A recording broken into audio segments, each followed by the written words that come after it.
How's it? Today is Saturday, May 6th. I am front squatting, sumo deadlifting, and bench pressing.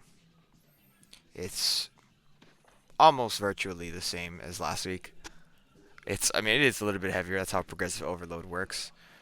But as a refresher from last week, was work up to a heavy single on squat, deadlift, and bench. And for the bench and the deadlift, I was going to do some down sets based off of my top set. For the front squat, I just did the single at the front squat, and that's it. The down sets were like 75%. So last week for front squat, I went up to like 145. I missed 147. Deadlift, I did like 190, and then I missed 201. And that shit hurt so bad. And then my down sets, I think, were like 143. And then I did 245 for bench with down sets at like 185, something like that. You can go back and watch it. Um, but yeah, here's my 145, basically meeting what I did last week and then doing 148 here. I don't like this platform very much, so I ended up moving after Tanya was done, even though her stuff was on this platform. So she was using two platforms. I don't know. I showed up and it was just like, all right, do my warm up and I'll just chill for a little bit. But yeah, that 148 didn't look too bad. Definitely better than failing at 147 from last week. So that's a positive.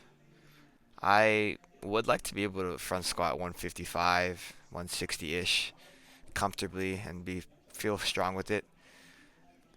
I don't know how far away I am from that, but it's all a work in progress. After those front squats, I moved into my deadlifts here. These did not feel good. Straight up from the warm-ups, they just did not feel good. The right side of my lower back, mid to lower back, kind of where my lumbar starts on the right side, you see here, around that area, was just really not happy. I don't know if it would be like necessarily painful, but it just didn't feel great. Aside from that, I think I learned a little bit from my deadlifts today.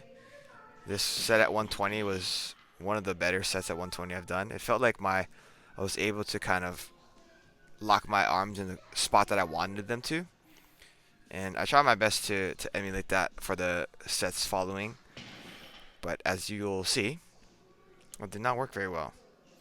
150 is light enough for me to be able to do that. 170 is not, and 190 is definitely not. You'll see what I'm talking about. So 170, I guess it's okay.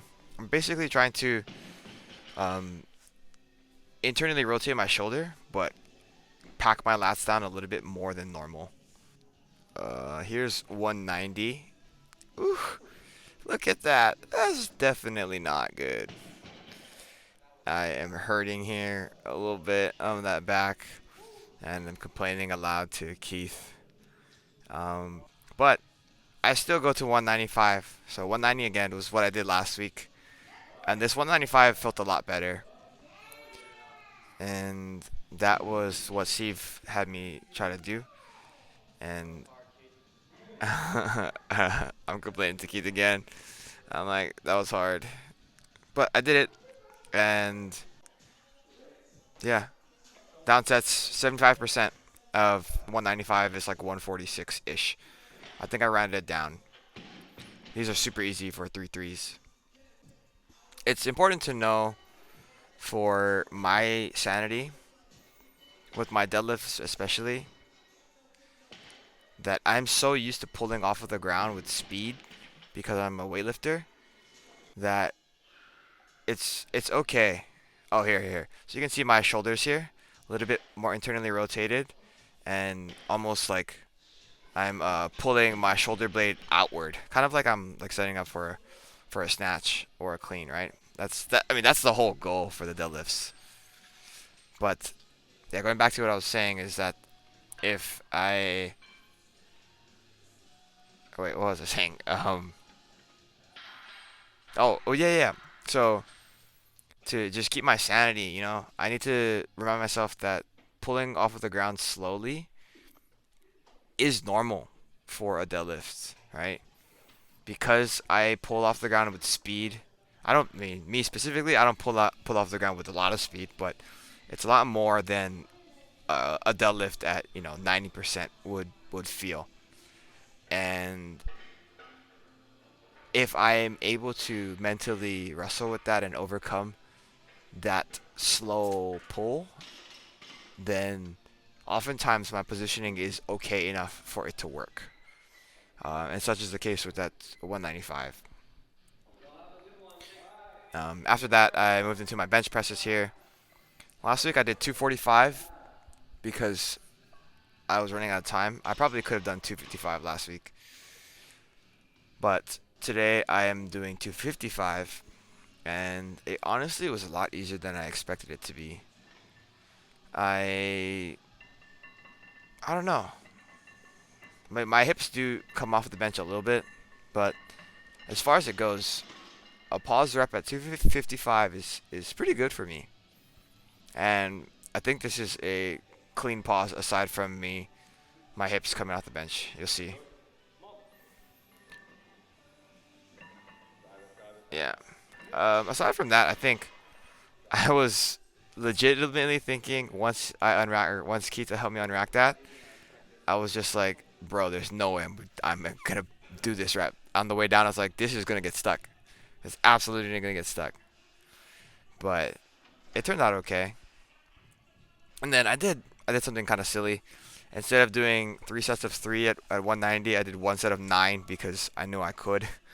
It saves a lot of time and it makes it a lot harder. So why not? Yeah, it is what it is. I don't have a lot to say about that. After that, I did a few accessories. Actually, last week I didn't have time to do my dumbbell overhead walks, so last week I just went straight to the back extensions. And this week I had time, so I ended up doing my dumbbell overhead walks. This is the first time I've done these in a while.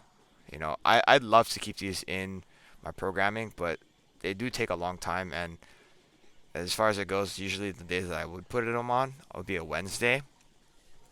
And Wednesdays are like my late nights. So I get off of work at 7 o'clock on Wednesday, and I go to the gym. Get to the gym at 7:30, and at the end of the workout, it's 9:30 ish, and I'm trying to just go home and eat and get ready to go to sleep. So sometimes I get a little bit lazy for my accessories, and I'm not super proud of that, but hopefully we'll rectify that moving forward. Finished off with some back extensions. Oddly enough, this felt okay on my back.